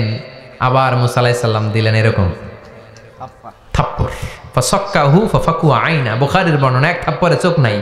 ঠিকই মালাকুল মাউত দৌড়, এক দৌড়ে আল্লাহর কাছে। আল্লাহ বললেন রাখো, এটা মুসা আলাইহিস সালাম, তার মেজাজ বড্ড গরম, আমাকে কথা বলতে হবে। আল্লাহ বললেন মুসা, বুখারীর বর্ণনা, গরুর পিঠের উপর হাত রেখে দাও। রাখা হলো। তোমার হাতের নিচে গরুর যত পশম, প্রত্যেক পশমের বিনিময়ে এক এক বছর করে হায়াত বাড়িয়ে দিলাম। মুসা আলাইহিস সালাম অনেক চালাক নবী। উনি বললেন আল্লাহ আমার হাতের নিচে যদি গরুর 2000 পশম থাকে, তার মানে 2000 বছর হায়াত বাড়িয়ে দিলেন। কিন্তু এক্সট্রা হায়াত যখন শেষ হয়ে যাবে এরপরে কি হবে? আগে ওইটা বলেন। আল্লাহ বললেন সুমাল মাউত, তারপরে তো মুসা মরতেই হবে, আসতেই হবে। সাইয়েদনা মুসা আলাইহিস সালাম বললেন ফাল আনা, তাহলে আর দেরির দরকার নাই, এখনই আমি আপনার কাছে চলে যেতে চাই। মালাকুল মাউত মুসা আলাইহিস সালামের রূহ নিয়ে উড়াল দিলেন। সুবহানাল্লাহ। বাঁচতে পারছে? বিশ্বনবী মরে নাই, উনি ইন্তেকাল করেছেন। চিল্লা এখন ঠিক কিনা? ইন্তেকালের আগে বিশ্বনবী প্রচন্ড অসুস্থ হলেন। মা আয়েশারে ডেকে বললেন, আয়েশা মনে হয় আমি বাঁচবো না। ওই যে খায়বার বিজয়ের দিন, খায়বার দুর্গ বিজয় করার পরে এক ইহুদি মহিলা আমার দাওয়াত দিয়েছিল। ওই দাওয়াত খেতে যাওয়ার পরে গোশতের মধ্যে বিষ মাখানো হয়েছিল রে আয়েশা। ওই বিষ মাখানো খাসির গোশত খেয়ে যে ব্যথা আমার পেটে উঠেছিল, আজ আবার সেই ব্যথা উঠেছে। বিশ্বনবী ওই বিষ খাওয়ানো গোশতের কারণে ইন্তেকাল করেছেন। তার মানে বিশ্বনবী শাহীদ। জামা আল্লাহু বাইনা নবুওয়া ওয়া শাহাদা। আল্লাহ বিশ্বনবীকে শুধু নবী বানায় নাই, শহীদ হিসেবে কবুল করেছেন। সুবহানাল্লাহ কইবেন না? প্রচন্ড অসুস্থ, উনি ছাড়া মসজিদে নববীতে কেউ ইমামতি করার সাহস পায় না। বিশ্বনবী বললেন, আবু বকর তুমি যাও। আবু বকরও যায় না। বিশ্বনবী বললেন, পানি আনো। বিশ্বনবী পানি দিয়ে ওযু করলেন। ওযু করে কয়েকজন সাহাবীকে ধরে উঠতে চাইলেন, আবার ধপাস করে বেহুশ হয়ে পড়ে যায়। বিশ্বনবী উঠতে পারে না। আবার বললেন, ঠান্ডা পানি আনো। পানির ভেতরে বিশ্বনবী দুই হাত ঢুকিয়ে দিয়ে ঠান্ডা ভিজা হাত দিয়ে চেহারার মধ্যে মাসে করলেন আর বললেন, ইন্নালিল মাউতিলা সাকারাত। হায়রে মৃত্যুর কি যন্ত্রণা, হায়রে মৃত্যুর যে কি কষ্ট। ও মিয়া, বিশ্বনবী যদি মৃত্যুর কষ্টে কাতরায়, আমাদের অবস্থা কি? আমাদের নসিবে কি আছে? আল্লাহ তুমি বাঁচাও, পড়ে না আমিন। বিশ্বনবী কাঁদছেন, সাহাবারা একের পর এক দেখতে আসে। কান্নার রোল পড়ে গেল চারদিকে। বিশ্বনবীর কলিজার টুকরা নয়নের পুটুলি সাইয়্যিদাতুনা ফাতিমা বিশ্বনবীর কান্না সহ্য করতে পারে না। বিশ্বনবীকে ধরে মা ফাতিমা, সাইয়্যিদাতুনা ফাতিমা বিলাপ করা শুরু করে দিলেন, চিৎকার দিয়ে কান্নাকাটি শুরু করে দিলেন আর বললেন, ওয়া কুরবাবা, ওয়া কুরবাবা, হায় হায় আমার বাবার কি কষ্ট, আহা আমার বাবার কি কষ্ট হচ্ছে। বিশ্বনবী বললেন, ফাতেমা তুমি কেঁদো না, আমার কষ্ট আজকের পরে আর থাকবে না। আজকে তোর বাবার সব কষ্ট বন্ধ হয়ে যাবে। কি যেন কানে কানে বললেন, ফাতেমা আরো কেঁদে দিল। আবার কানে কানে কি যেন বললেন, ফাতেমা হেসে দিল। বিশ্বনবীর ইন্তেকালের অনেক পর মা আয়েশার কাছে ফাতেমা বললেন, আমি যখন প্রথমে কেঁদেছিলাম আব্বা বলেছিল আমি আর বাঁচব না রে ফাতেমা। আবার কানে কানে একটা কথা বলার পরে হেসেছিলাম, আব্বা বলেছিল আমার পরে আমার পরিবার বর্গের মধ্য থেকে সর্বপ্রথম তোমার সাথে আমার দেখা হয়ে যাবে রে ফাতেমা। অল্প কয়েক মাসের ব্যবধানে সাইয়্যিদাতুনা ফাতেমা উনিও ইন্তেকাল করলেন। বিশ্বনবী শোয়া থেকে উঠতে পারে না। এক সাহাবীকে দেখলেন মেসওয়াক করছে। বিশ্বনবী মেসওয়াকের দিকে তাকিয়ে রইলেন। বিশ্বনবীর নিথর দেহটা পড়ে আছে। আয়েশারা যে বলবে আয়েশা মেসওয়াক দাও, বলতে পারে না। মা আয়েশা বুঝতে পেরে মেসওয়াক আনলেন, বিশ্বনবীকে মেসওয়াক করিয়ে দিলেন। এবার বিশ্বনবী বললেন, ও আবু বকর শোনো, আল্লাহ আমাকে অপশন দিয়েছে। কি দিয়েছে? আল্লাহ বলেছে নবী আজীবন থাকতে চাইলে থাকেন, আর আসতে চাইলে চলে আসেন। আমি থাকতে না চেয়ে আল্লাহর কাছে চলে যাওয়ার ইচ্ছা করলাম। সাইয়েদনা আবু বকর কান্না জুড়ে দিলেন। বিশ্বনবী বললেন, আসসালাত আসসালাত, ও আমার উম্মতেরা নামাজ তরক করো না। ইন্তেকালের আগে বললেন নামাজ ছেড়ে দিও না। আর বললেন, ওয়ামা মালাকাত আইমানুকুম, তোমাদের অধীনস্থ কর্মচারীদের সাথে খারাপ আচরণ করো না।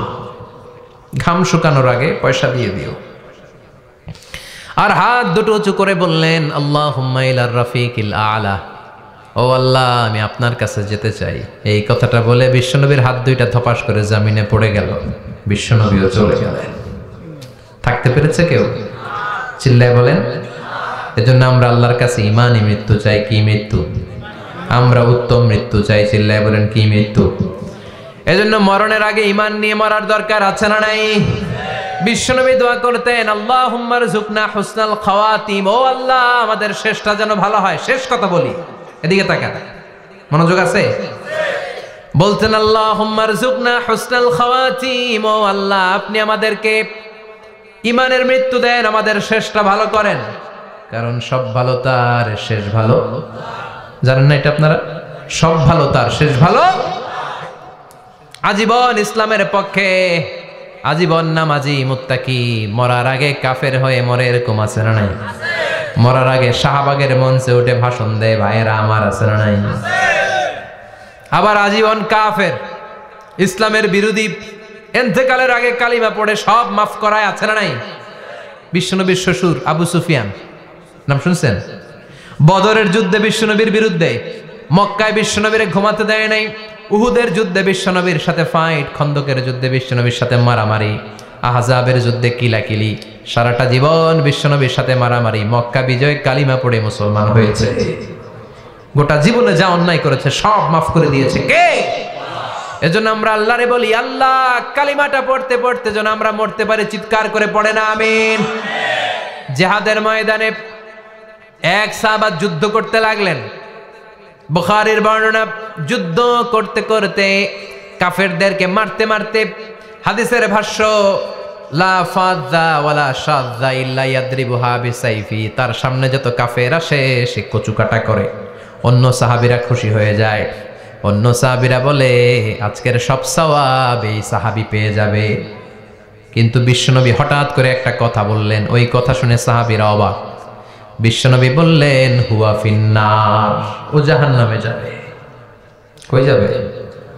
জিহাদের ময়দানে এক মুজাহিদ সাহাবী কাফেরদেরকে মেরে শেষ, কিন্তু বিশ্বনবী বললেন কই যাবে? কথা কয় না। এক সাহাবী কয় ঘটনা কি, এত বড় মুজাহিদ ফি সাবিলিল্লাহ কেন জাহান্নামে যাবে? আমি লুকিয়ে লুকিয়ে দেখি। লুকিয়ে লুকিয়ে ওই সাহাবী দেখে মুজাহিদ সাহাবী যুদ্ধ করতে করতে কাফেরদের বিশাল একটা ঘাটির ভেতরে ঢুকে গেল। মারতে মারতে মারতে মারতে হঠাৎ এক কাফেরের আঘাতে এই মুজাহিদ সাহাবীর ডান হাতটা কাটা পড়ে গেল। এবার ডান হাত দিয়ে ফিনকি দিয়ে রক্ত বের হতে শুরু করলো। মুজাহিদ সাহাবী আর যন্ত্রণা সহ্য করতে পারে না। যন্ত্রণা সহ্য করতে না পেরে কাতরাতে কাতরাতে নিজের হাতের ছুরিটাকে জমিনের মধ্যে গেড়ে দিয়ে ছুরির উপর ঝাঁপিয়ে পড়ল। পেটের এই দিক দিয়ে ঢুকে ওপাশ দিয়ে বের হয়ে গেল, এফার হোফার হয়ে গেল, মানে আত্মহত্যা করলো। ঠিক কি না? জাহান্নামী না? কথা কম। লুকিয়ে লুকিয়ে যে সাহাবা দেখেছে চিৎকার দিয়ে বিশ্বনবীর কাছে যেয়ে বলে আশহাদু আন্নাকা রাসূলুল্লাহ, ও নবী আপনি যে আসল নবী, কোনো সন্দেহ নাই, আমি লুকিয়ে লুকিয়ে দেখেছি। ওই মুজাহিদ সাহাবা বেঁচে নাই, সে কাফেরের আঘাতে শহীদ হয় নাই, নিজের পেটে নিজে ছুরি ঢুকিয়ে আত্মহত্যা করেছে। আজীবন বিশ্বনবীর সাথী, মরার আগে জাহান্নামী। আমরা কেউ জানি না আমাদের শেষটা কেমন হবে, এজন্য আমাদের শেষটা ভালো হোক। ভেরি সেন্সিটিভ ইস্যু, আমাদের শেষটা ইমানের হোক। এখন যেমনি মাথা ঠিক আছে, বুদ্ধিমত্তার সাথে শাহাদাত বাক্যের উপর যেন আমরা মরতে পারি, আমরা পড়ি আমিন। চিল্লায় পড়েন আমিন। কি করে বুঝবেন মৃত্যুটা ভালো হলো? এক নাম্বার আলামত আন-নুতকু বিশ-শাহাদা, মরার আগে আওয়াজ করে জিকির করে কেউ যদি পড়তে পারে লা ইলাহা ইল্লাল্লাহু মুহাম্মাদুর রাসূলুল্লাহ সাল্লাল্লাহু, এটা হচ্ছে আলামাতু হুসনিল খাতিমা। আপনার মৃত্যুটা যে ভালো মৃত্যু হয়েছে এটার আলামত। কি মৃত্যু? সবাই বলেন ভালো মৃত্যু আমরা চাই কি চাই না? ভালো মৃত্যুর এক নাম্বার আলামত কালিমা পড়ে যদি মরতে পারে। বিশ্বনবী বলেন মান কানা আখিরু কালামিহি লা ইলাহা ইল্লাল্লাহ, যে ব্যক্তির সর্বশেষ কথাটা হবে, বাক্যটা হবে লা ইলাহা ইল্লাল্লাহ, দাখালাল জান্নাহ, সে জান্নাতি হয়ে যাবে। সুবহানাল্লাহ পড়েন। এরপরে বিশ্বনবী বললেন আল মুমিনু ইয়ামুতু বিজাবি ইরকিল জাবিন, মুমিন যখন মারা যায় তার কপাল ঘেমে যায়। সুবহানাল্লাহ পড়েন। হাত ঘামে না, পা ঘামে না, মুমিনের কপাল ঘামে। সুবহানাল্লাহ। এজন্য কেউ মারা গেলে কপালের মধ্যে হাত দিবেন, দেখবেন ওই ঘামের মধ্যে একটা জান্নাতি ঘ্রাণ আছে। সুবহানাল্লাহ। আল্লাহ আমরা যখন মরে যাব আমাদের কপালটা যেন এরকম ঘেমে যায়। আমিন পড়েন আর জোরে আমিন। আল মুমিনু ইয়ামুতু বিআরাকিল জাবিন, মুমিন মারা গেলে তার কপাল ঘামে। কপাল ঘামলে বুঝতে হবে এটা ভালো মৃত্যু, ইমানি মৃত্যু। চিল্লায় বলেন ঠিক কিনা? এরপরে বিশ্বনবী বললেন ফি লাইলাতিল জুমা, জুমার রাতে যদি মরে, আও ফি শাহরি রমাদান, কিংবা রমজান মাসে যদি মরে, আও ফি সাফারিল হজ, কিংবা হজের সফরে যদি মরে। বাংলার জমিন থেকে অনেক হাজিরা হজ করতে যায়, অনেকে ওইখানে যে আরাফাতের ময়দানেও মারা যায়, এরকম হাজি আছে না নাই? খুশনসিব, এটা খুশনসিব। আলহামদুলিল্লাহ পড়েন। এরপরে বিশ্বনবী বললেন মাউতু শাহাদা, আল্লাহর রাস্তায় জিহাদ করে কালেমার বাণীকে উপরে তুলে ধরার জন্য কেউ যদি শাহাদাতের বাণী, শাহাদাতের পেয়ালা পান করে, শাহাদাতের মৃত্যুর চাইতে ভালো মৃত্যু আর হতে পারে না। শাহাদাতের মৃত্যুর চাইতে শ্রেষ্ঠ মৃত্যু আছে নাকি? কথা বলেন। আমরা শহীদ হতে চাই কি চাই না? আমাকে শহীদ করে ওই মিছিলে শামিল করে নিও, আমাকে শহীদ করে সেই মিছিলে শামিল করে নিও। যে মিছিলের নেতা মীর হামজা, খোবায়েবে খাব্বাব, আল্লাহর কাছে তারা অতি প্রিয়, শামিল করে নিও, আমাকে শহীদ করে সেই মিছিলে শামিল করে নিও। পড়ে না আমি শাহাদাতের তামান্না যেই মুমিনের অন্তর নাই, অন্তরের ভেতরে নাই, ওই লোক কি মুমিন হতে পারে নাকি? মান সাআলাল্লাহ শাহাদা, বিশ্বনবী ফরমান, যে ব্যক্তি আল্লাহর কাছে শাহাদাতের মৃত্যু চায়, বাল্লাগাহুল্লাহু মানাজিলাশ শুহাদা ওয়া ইন মাতা আলা ফিরাশিহি, কেউ যদি আল্লাহর কাছে শাহাদাত অন্তর থেকে কামনা করে, রব্বুল আলামিন ওই ব্যক্তিকে শাহাদাতের মর্যাদায় নিয়ে যাবেন, যদিও সে বিছানায় পড়ে পড়ে মারা যায়। বিছানায় পড়ে মারা গেছেন, কিন্তু অন্তরে কামনা ছিল, আল্লাহ আমারে তুমি শাহিদ হিসেবে কবুল করো। শাহিদদের কাতারে আপনারা দাঁড় করায় দিবে কে? ওমরে ফারুক বলতেন, আল্লাহুম্মা আরযুকনা শাহাদাতান ফি সাবিলিক, ও আল্লাহ আপনি আমারে আপনার রাস্তায় শহীদ হিসেবে কবুল করেন। ওয়ারযুক মাউতি ফি হারামি রাসূলিক, পৃথিবীর কোন শহরে মরতে চাই না, বিশ্বনবীর শহরে মদিনা শহরে আমার মৃত্যু কবুল করেন। ওমরে ফারুক কই মরছে? কথা কও। ফজরের জামাতে ইমামতি করতে গিয়েছেন মাওলাল মুগীরা আবু লুলু আল মাজুসি, মাওলাল মুগীরার আঘাতে অ্যাসাসিনেটেড বাই মুগীরা, স্টেবিং করেছে। এখানে 3টা আঘাত করেছে, একটা এখানে, একটা পাজরে, একটা নাভির মধ্যে, নাভি কেটে 2 ভাগ। ওনাকে খাবার দেয়া হলো নাবিজ, দুধ মাখানো নাবিজ, ওই নাবিজের দুধ নাভি দিয়ে বের হয়ে যায়। উনি বললেন, কে মেরেছে আমাকে? বলল, অগ্নি উপাসক। শুকরিয়া করে বললেন, আল্লাহ আমারে কোনো মুসলিম মারে নাই, কোনো মুমিন মারে নাই।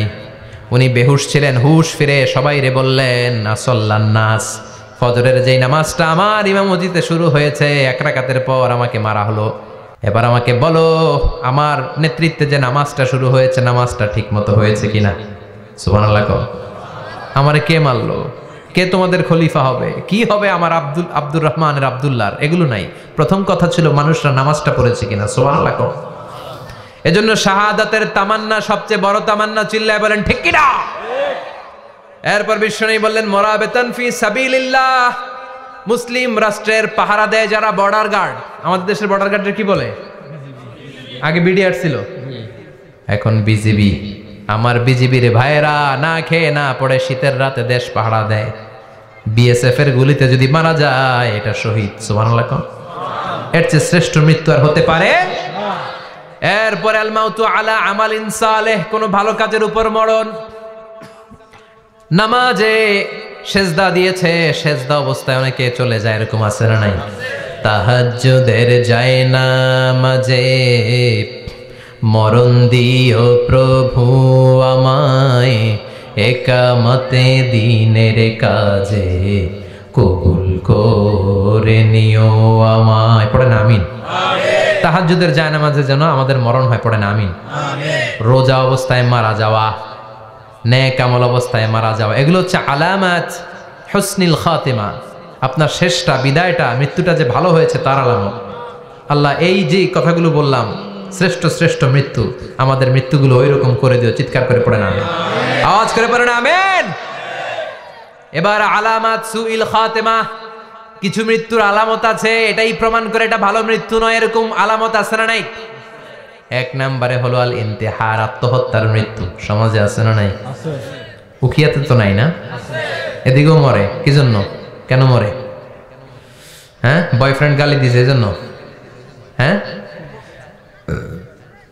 মান কাতালা নাফসাহু বিশাইইন উযযিবা বিহি ইয়াউমাল কিয়ামা, যে জিনিস দিয়ে যে যাকে মেরেছে, আত্মহত্যা করেছে, সুইসাইড করেছে, কিয়ামতের দিন ওই জিনিস দিয়ে সে তাকে মারবে, এটাই হবে তার শাস্তি। ওড়না পেঁচিয়ে যারা আত্মহত্যা করলো, ওর শাস্তি ওড়না পেঁচানো। বিষ খেয়ে যারা মারা গেল, তার শাস্তি জাহান্নামের বিষ খাবে আর চিৎকার করবে। ছুরি ঢুকিয়ে যারা মারা গেল, জাহান্নামের আগুনে ঝলসানো ছুরি শুধু ঢুকাবে। আল্লাহ আত্মহত্যা থেকে বাংলাদেশে বাঁচাও, আমাদের ছেলে মেয়েগুলারে বাঁচাও। চিৎকার দিয়ে বলেন আমিন। আত-তাআক্কুদ ফিল লিসান ফিলা ইলাহা ইল্লাল্লাহ, আজীবন কালেমা পড়ে নাই, আজীবন কালেমারে বাস দিয়েছে, এখন মরার সময় সবাই কয় কলমা পড়েন কলমা পড়েন, এখন পড়তে চায় মাগার মুখ দিয়া বাইর হয় না। আছে না নাই? এরকম ডাকাই তুখিয়াতে নাই, কলমা পড়তে পারে না, আটকায় যায়, মরে গেছে। এই মৃত্যুটা কি ভালো কথা বলে? ফি হালাতি শুরব, অনেকে মদ খাইতে খাইতে মরে, আছে না নাই? জুলুম করতে করতে মরে, আছে না নাই? অন্যের জায়গা দখল করে মরে, এরকম আছে না নাই? ফি হালাতি ইরতিকাবিল কাবায়ের, যে কোনো কবিরা গুনাহ করা অবস্থা যদি মারা যায় এটা খারাপ মৃত্যু, অপমৃত্যু, এটা জান্নাতি মৃত্যু নয়। চিৎকার করে বলেন ঠিক কি না?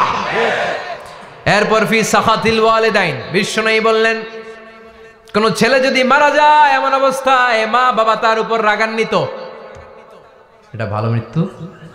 কথা বলেন। পৃথিবীর চেয়ে, গোটা পৃথিবীর বুকে মায়ের চেয়ে আপন কেউ আছে নাকি? এই মায়ের মনে কষ্ট দিয়ে ওই অবস্থায় যদি মারা যায়, এই মৃত্যুটা অনেক খারাপ। চিল্লায় বলেন ঠিক কিনা? এজন্য মায়ের সাথে খারাপ আচরণ করবেন নাকি? কথা বলেন। যার মা নাই সে জানে মা না থাকার কি জ্বালা, ঠিক কিনা?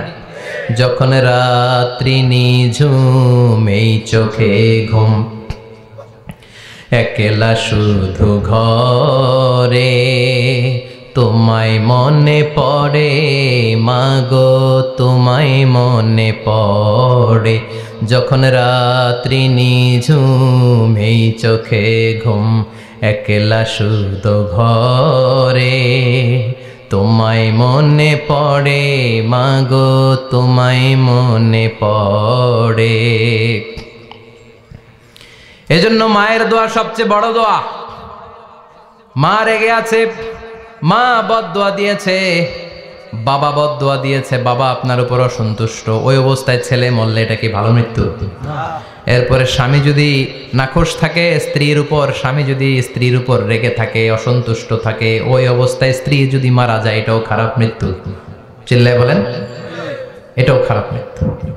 এরপরে লাউ ফারিহাল মুসলিমুনা বিমাউতি, কোন লোক মারা গেলে যদি এলাকার মুসলমানরা খুশি হয়, এটা কি ভালো মৃত্যু নাকি?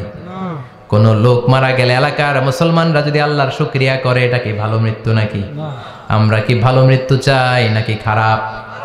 আমরা শাহাদাতি মৃত্যু চাই, ঈমানের মৃত্যু চাই। পড়ে না আমিন।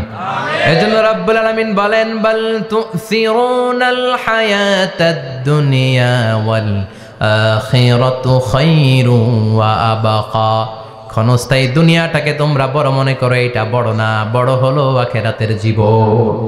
এজন্য আখিরাতের জীবনের জন্য প্রস্তুতির দরকার আছে না নাই? মরণ হচ্ছে সবচেয়ে বড় প্রস্তুতি, মরণের চিন্তা। মান কানা ওয়াইদান ফাল মাউতু ইয়াকফি, যে নিজেকে সোজা করতে চায় মৃত্যুর চিন্তাই তার জন্য যথেষ্ট। আজকের এই আলোচনার পরেও কি আমাদের টনক নড়বে না? আজকের এই কথাগুলোর পরেও কি মৃত্যু নিয়ে আমরা ভাববো না? আজকের আলোচনার পরেও কি আমার হিসাব শুরু হওয়ার আগে আমি একটু নিজের হিসাব কষে নিব না? আল্লাহ আমাদের সবাইকে কথাগুলো বুঝার আমল করার তৌফিক দান করুক। আমরা পড়ি আমিন। আর জোরে পড়েন আমিন। পরিবেশ পরিস্থিতির কারণে হঠাৎ প্রোগ্রাম করতে গিয়ে আমরা আর্থিকভাবে বিশাল সংকটে আছি। প্যান্ডেলের টাকা তোলার জন্য আমাদের 10 জন ভলান্টিয়ার আছে। জি, ভলান্টিয়ার ভাইরা কোথায়? একটু আপনাদের সামনে যাবে। ওনাদের অনেক বড় অ্যারেঞ্জমেন্ট, অনেকে শুধু একদিনের অ্যারেঞ্জমেন্ট করে, ওনার ভাইয়েরা 2 দিনের জন্য করেছে। যার যতটুকু সম্ভব একটু পকেট কালেকশন হোক, 2-1 মিনিটে আপনারা আসলেই আমরা বিদায় নিব ইনশাআল্লাহ। আসসালামু আলাইকুম রহমতুল্লাহ। ওয়ালাইকুম আসসালাম রহমতুল্লাহ। আশা করি আল্লাহর বিশেষ রহমতে আপনি ভালো আছেন। হুজুর, আপনার কাছে আমার 2টি প্রশ্ন জানতে চাই, যথাযথ উত্তর প্রদানে আপনার কাছে কৃতজ্ঞ থাকবো। আমাদের দেশে প্রচলিত যে খতমে কোরআন রয়েছে সেটা বেদাত কিনা? যদি বেদাত হয় সেটা সম্পর্কে আমাদের করণীয় কি? 6 ঘন্টা 8 ঘন্টা হাফেজ এনে কোরআন খতম দেয়া হয়, এই পদ্ধতিতে আল্লাহ রাসূলের জামানায় ছিল না। কোরআন আপনি নিজে পড়বেন, কোরআন আপনি ভাড়া করে এনে বাবার জন্য কান্নাকাটি করানোর কোনো দরকার নাই। আপনি নিজে সূরাতুল ফাতিহা, সূরাতুল ইখলাস পড়ে আব্বার জন্য দোয়া করলে আপনার আব্বার কবরটারে জান্নাত বানায় দিবে কে? ওমি আপনার বাবার জন্য আপনি যত কাঁদবেন আমার কি তত কান্না আসবে? আপনি আমার যতই বলেন হুজুর আমার আব্বার জন্য একটু দোয়া করেন, একটু, আমি যতই দোয়া করি আপনার আব্বার জন্য কি আমি কাঁদবো? কথা বলেন। আমার আব্বার জন্য আমার কান্না আসবে, ঠিক কিনা? এজন্য সূরাতুল ফাতিহা পড়ে দোয়া করবেন। সূরাতুল ফাতিহা পড়ে আব্বার জন্য দোয়া করবেন। আচ্ছা, আপনারা একটা উত্তর দেন তো, বিষ্ণু ঈসা ইসলাম খাদিজাতুল কুবরার যে কথা আজকে আমরা শুনলাম, খাদিজাতুল কুবরাকে ভালো কি বেশি বাসতো না কম বাসতো? খাদিজাতুল কুবরার ইন্তেকালের পরে সাহাবাদেরকে নিয়ে কোরআন খতম হয়েছে? হয় নাই। ফাতেমাতুজ জোহরা উনি আগে মারা গিয়েছেন, সাইয়েদনা আলী ইন্তেকাল করেছেন পরে, হাসান হুসাইন বেঁচে ছিল, উনি কি ওনার আম্মার জন্য কোরআন খতম করেছে এইভাবে? না, প্রচলিত এই পদ্ধতিতে কোরআন খতম করা এটা সুন্নাহ নয়। সুন্নাহ হচ্ছে আব্বার কবরের সামনে দাঁড়িয়ে কবর জিয়ারত করবেন, ঘরে বসে আব্বার জন্য কাঁদবেন, রব্বির হামহুমা কামা রাব্বায়ানি সাগীরা বললে আল্লাহর আরশে যেইভাবে পৌঁছবে, আমরা দোয়া করলে এইভাবে পৌঁছবে না।